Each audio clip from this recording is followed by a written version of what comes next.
Oi, oi, povo bonito, tudo bem? Meu nome é Cris e hoje é o episódio piloto do Submarino Amarelo, que é um podcast para todos, todas e todes participarem. E hoje eu convidei uma farroupilhense maravilhosa, minha amiga, minha colega, neuropsi, 3 metros de mulher, Milena Bucks Antunes. Então, oi pessoal! Eu sou a Milena, sou psicóloga, neuropsicóloga, e eu vim participar hoje do programa. Ai, muito bem-vinda! Então, Mi, a gente estava falando aqui antes das câmeras ligarem sobre como que hoje em dia as pessoas acham que questões de saúde mental, especialmente né, no campo neurológico, do neurodivergências, elas são todas modas, né? Ai, o autismo tá na moda. Me fala disso aí, colega. Como que assim tá na moda todo mundo é autista agora? Então, né? A gente ouve muito isso ainda, infelizmente, né? Não só a questão do autismo, TDAH, todas essas neurodiversidades, né? Vem muito, né, sendo falado que é moda, que algumas pessoas querem se encaixar, né, nesses diagnósticos, mas a gente vê uma crescente, né, agora de informação, que as pessoas conseguem agora acessar um psicólogo, um psiquiatra, um neurologista, elas também não têm mais vergonha de... E aí, claro, vai aparecendo mais, né? Sim. Conseguem fazer mais diagnósticos. Eu percebo, sabe, que as pessoas, às vezes, elas falam, mas ele é só mal educado, é só teimoso, né? E eu tenho uma tendência a puxar um pouquinho o assunto para o autismo, mas hoje eu queria falar um pouquinho do TDAH. Porque, juro, assim, ó, toda pessoa agora tem TDAH, como assim? Então, na tua opinião, tu acha que tem sim um excesso de diagnóstico, e daqui a pouco um diagnóstico que não é investigado por parte dos profissionais?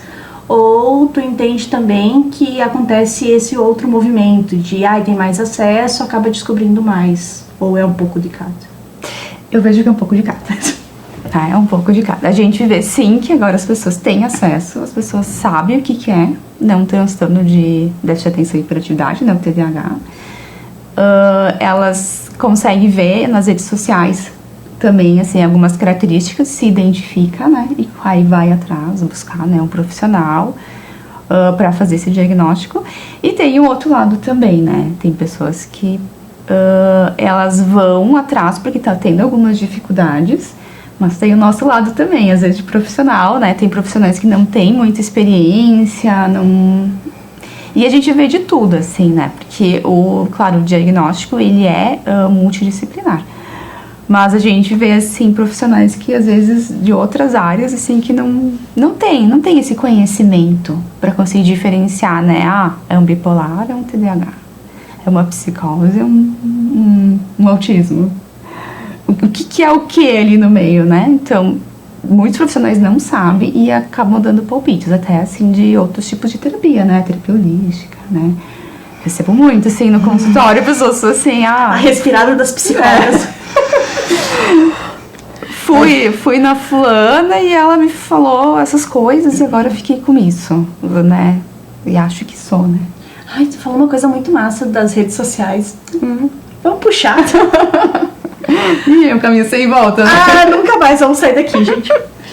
Porque daí me veio muito uma coisa assim, se você se você é assim adulto, como foi sua infância sendo assim? Ou ao contrário, porque na sua infância a sua mãe não te dava muita atenção, então hoje você é super controladora e tem sintomas de TDAH, e aí eu olho pra aquilo assim.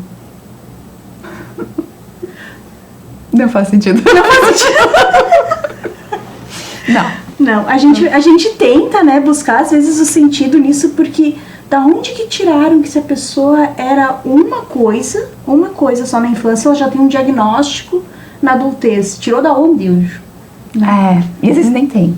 Às vezes é uma coisa que a outra pessoa fantasiou que ela tinha, assim, né? Ou não tinha atenção da mãe, porque a gente vê isso muito, assim, né? E ainda profissionais até da psicologia. Enfim. Especialmente da psicologia, tá? A gente não se engane. Infelizmente, sim, chega a dar uma dor. Parece que a gente tá levando uma cravada aqui, toda vez que chega alguma coisa assim. Mas, e do autismo principalmente, né? Porque daí a mãe não deu atenção, porque não tinha afeto, porque, enfim, sei lá, a mãe trabalhava. A mãe não olhou no olho da criança. É cada coisa, assim. E aí e isso vai se propagando, né? As pessoas vão comentando e vão falando. Sabe que, pra quem não sabe, eu tenho um filho, né, no espectro autista. Eu conheci a Milena porque ela tratou dele muitos anos. E uma coisa que eu sempre ouvia e que sempre foi muito difícil pra mim é que ele era assim por minha culpa. Tu chegou a ouvir isso? Eu ouvi de profissionais da psicologia, inclusive, tá? A gente pensa agora, né? Isso não faz nem tanto tempo, tá, gente? Meu filho tem 9 anos, assim, então ele começou a ir pra profissionais ali na casa dos 2,5, 3. Então, gente, é num período de 7 anos. Não é tanto tempo assim, né? E eu ouvi assim, tu olhou pra esta criança? Tu olhou no olho dele? E eu pensando assim, às vezes que daqui a pouco eu dei banho pra ele pensando em outra coisa. Sim, aí tu começa ali a se martelar. Mães não se martelem. Não é tudo culpa de vocês, tá tudo bem. Não. E isso é uma coisa que eu ouço ainda, muito, assim. Eu vou dizer assim, mensalmente alguma mãe comenta alguma coisa e se sente culpada, né? Ou se sente culpada, será que eu fiz alguma coisa na gestação?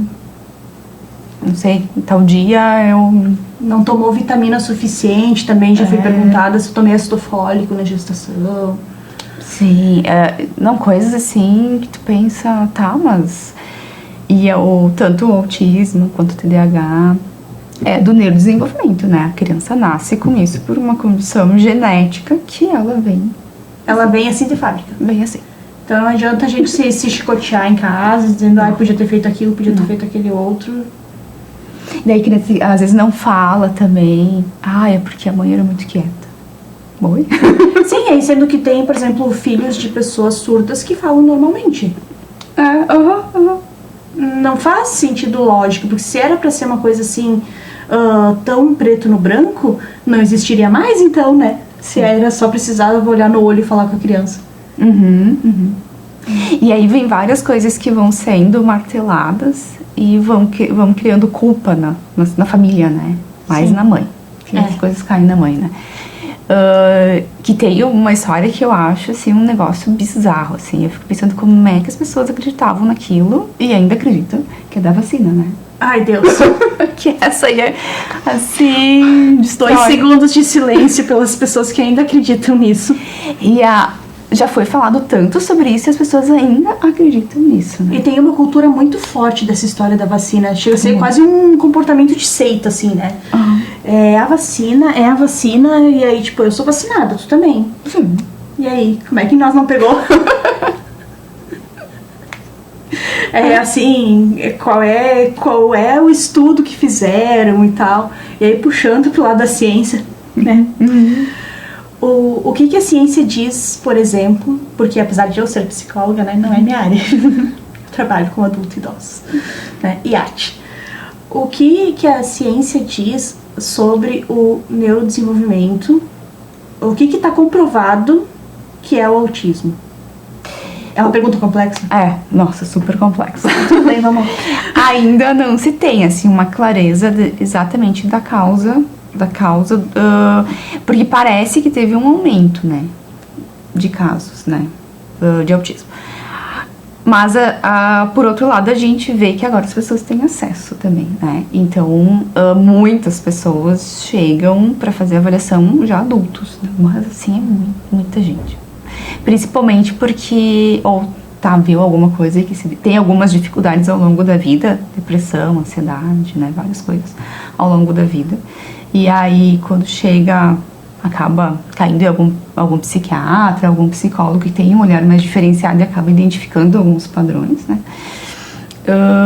Mas, assim, a gente vê que o nível que a gente chama de nível 1 de suporte, antigamente não tinha o diagnóstico, né?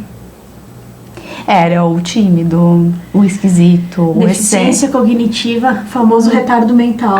Era o retardado, era o esquisito, o excêntrico, o que ficava sempre isolado, ou... Ai, aquele esquisito que tentava fazer amizade, mas só dava bola fora. Sim, é aquele que não tem habilidades sociais. É, o que não tem habilidades sociais. Isso aí. Então, agora a gente consegue, né, ver. E assim, eu vejo assim, às vezes os pais trazem, porque a criança tem um atraso de fala, alguma coisa assim, e aí alguém comenta, ou o pai ou a mãe comenta. Ah, mas a minha mãe, que seria a avó da criança, me contou que eu só fui falar aos 5 anos, então é normal ele não falar. Daí tu pensa, não, Mas, meu Deus, tu não tá entendendo. Quer que eu te conte? Quem vai contar? Eu ou tu? Eu te conto ou eu deixo tu descobrir sozinho? Sim, porque daí justamente, olha só, o que as pessoas pensam, o que eu vejo às vezes as pessoas falando, né, a respeito do autismo. Teimosia, ele é só teimoso. Uhum. E eu posso falar isso em nível até empírico de conhecimento de causa. Ele é só teimoso. Ah, mas deixa aqui pra mim que eu resolvo. Ah, essa é ótima, né? Essa é maravilhosa. Aí tá, fica com ele então. Não, fica. Né? Inclusive, por favor, pague todas as contas também da criança. Não são poucas. Né? Dê todo o suporte que uma criança atípica precisa. Que não é só nós precisamos muito de suporte. Tu adivinha, uma criança neurodivergente precisa de mais suporte ainda. Então é muito fácil eu chegar e dizer, faz isso que dá certo. Também, claro, a gente cai na cultura do pitaco, né? Pitaco, parentalidade. Eu olho pra criança do outro e já digo porque tu tem que fazer isso aqui. Né? E aí nos casos em que se apresenta uma neurodivergência, e aí eu vou fazer um parênteses assim, o que é neurodivergência? Ah, eu sempre me faço essa pergunta, tá? Porque eu sempre penso, eu acho que todo mundo tem um pouquinho. Não queria dizer nada assim, mas como vocês perceberam, eu também às vezes, sabe, me perco no assunto, sou meio esquecida. Então, né, será? É possível. Então, as neurodivergências conhecidas, porque existe ali um limbo, né? Tem o autismo, tem o TDAH, o Tourette.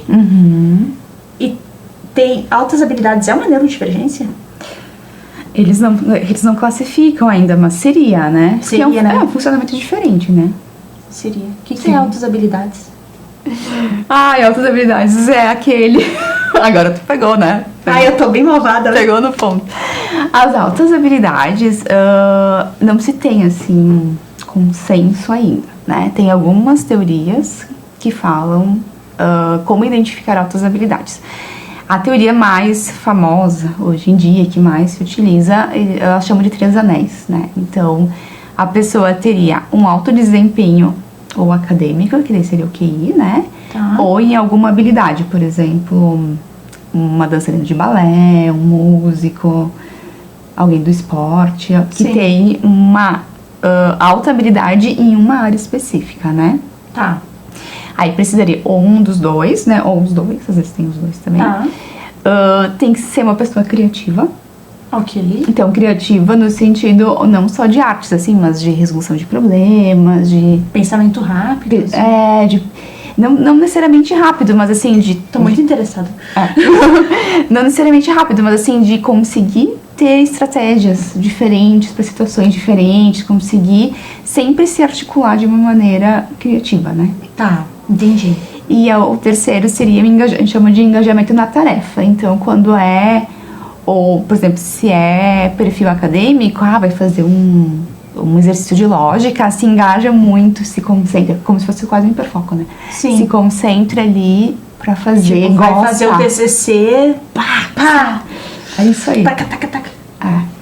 Normalmente na área mais de interesse, assim, né? Ou, claro, se for, por exemplo, da parte acadêmica, claro, ou normalmente ou é linguagem ou é raciocínio lógico, né? Sim. Então fica quando vai fazer, se empolga, se interessa.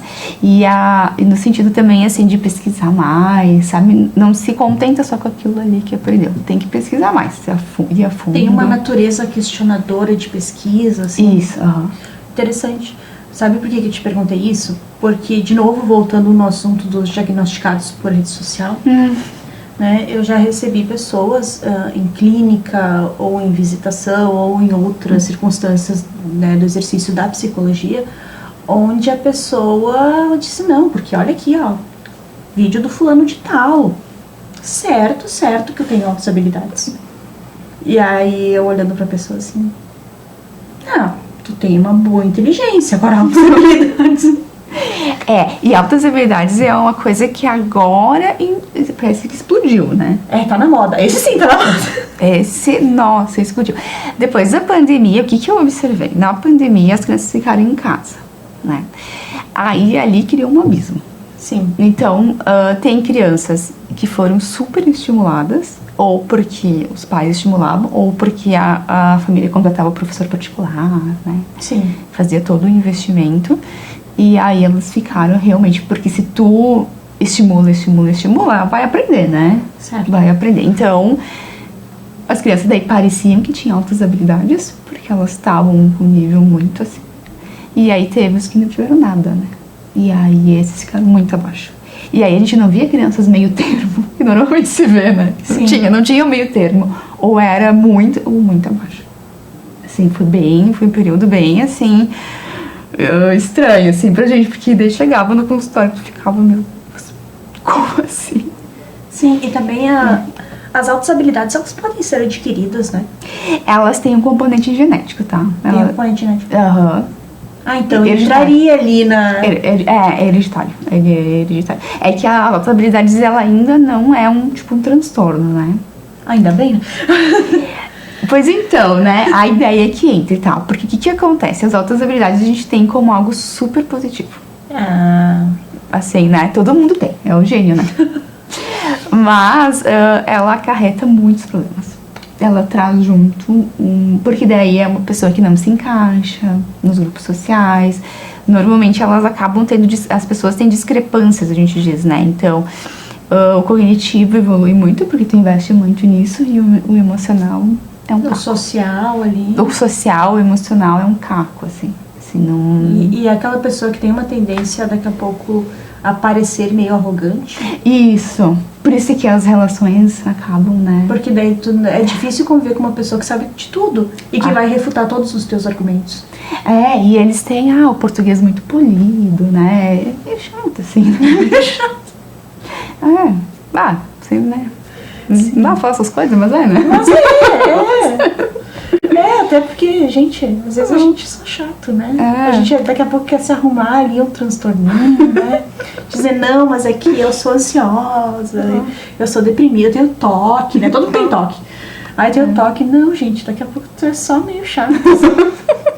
E tá tudo bem também, tudo bem. Assim, uma chatice ou outra a gente tem, né? Todo mundo tem, né? Faz parte da vida da gente. Não adianta. E eles começam, assim, né, a ter muito problema, principalmente na puberdade ali.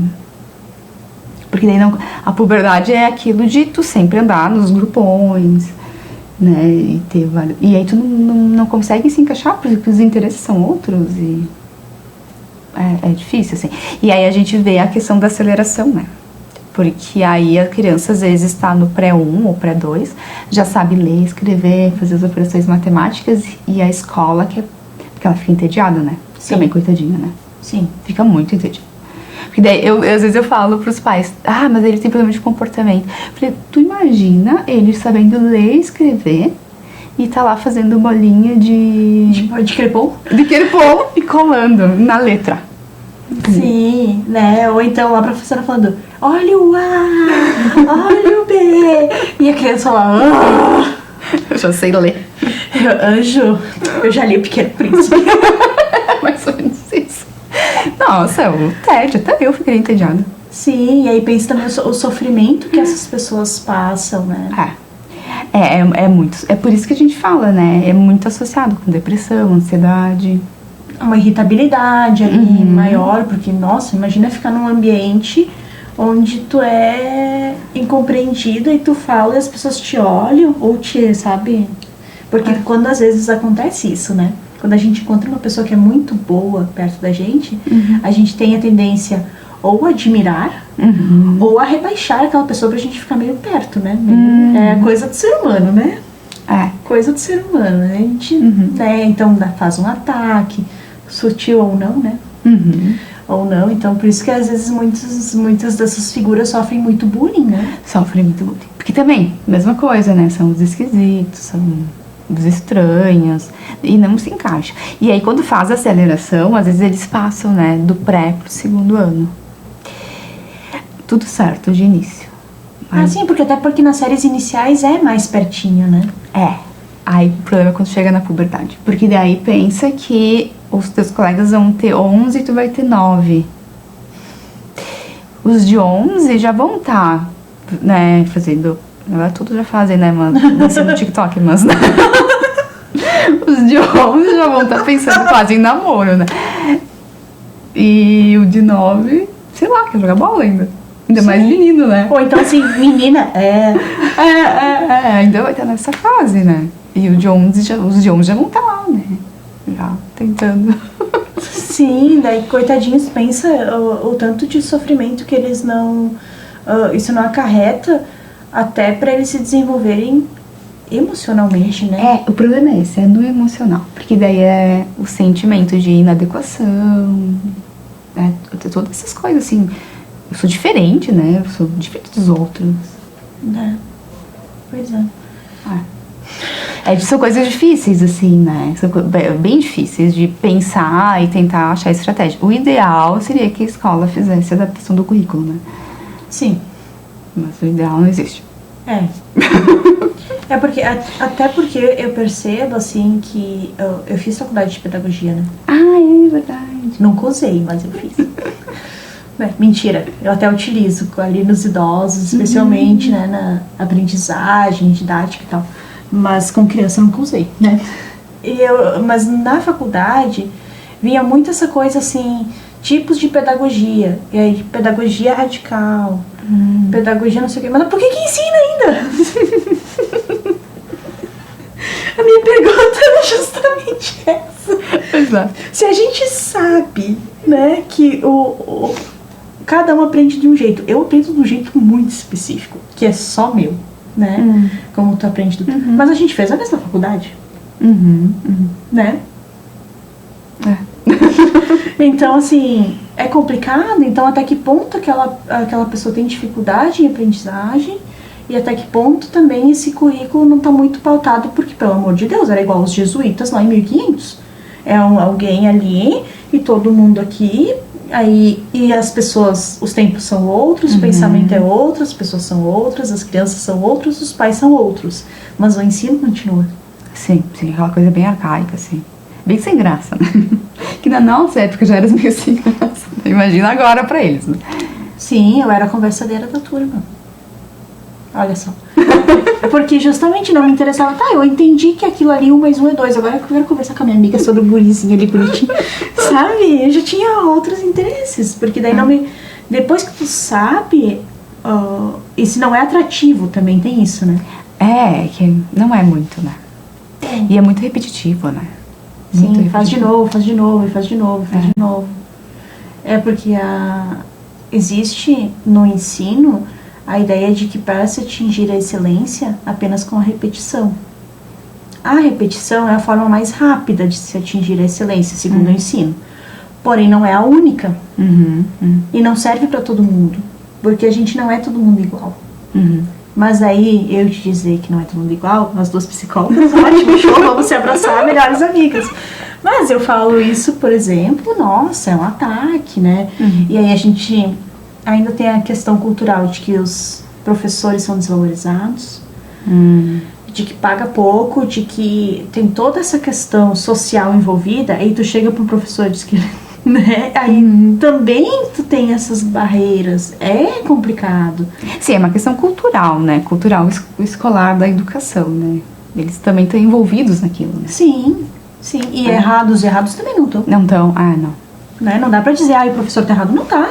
Não tá. Porque, por exemplo, se eu fosse dar aula hoje, que referência eu tenho? Né? Eu seria uma professora como essas que eu tô aqui criticando. Então, assim, é justamente isso. A gente tem que olhar daqui a pouco como a gente tá formando e novas formas de ensino. Porque eu vejo algumas escolas não muitas, mas vejo, que já prezam, assim, por formas diferentes de ensino, né? Ai, vamos aprender de outro jeito. Ah, tem um ensino aqui, vamos, né, passar um quadro, copiar e tudo mais. Tá, beleza, mas também a gente tem a brincadeira, a gente tem a brincadeira com texturas, a gente tem o audiovisual, a gente tem o vamos construir um livro. Ai, Miguel fez um livro. Sabe? Então, vamos construir, e aí nessa construção a gente vai também dando força para essa criança, né? E muito, muito me admira, né, que as pessoas, às vezes, elas têm essa coisa, assim, muito forte de, ai, não, mas, né, sempre deu certo, porque eu faço assim há 30 anos e funcionou, né? Jura, funcionou mesmo, né? Então, é aquela dificuldade da gente também rever, né? Isso tem em todas as profissões. Não dá pra apontar Não. Jamais, porque na psicologia isso aqui é padrão, tá? Ah, mas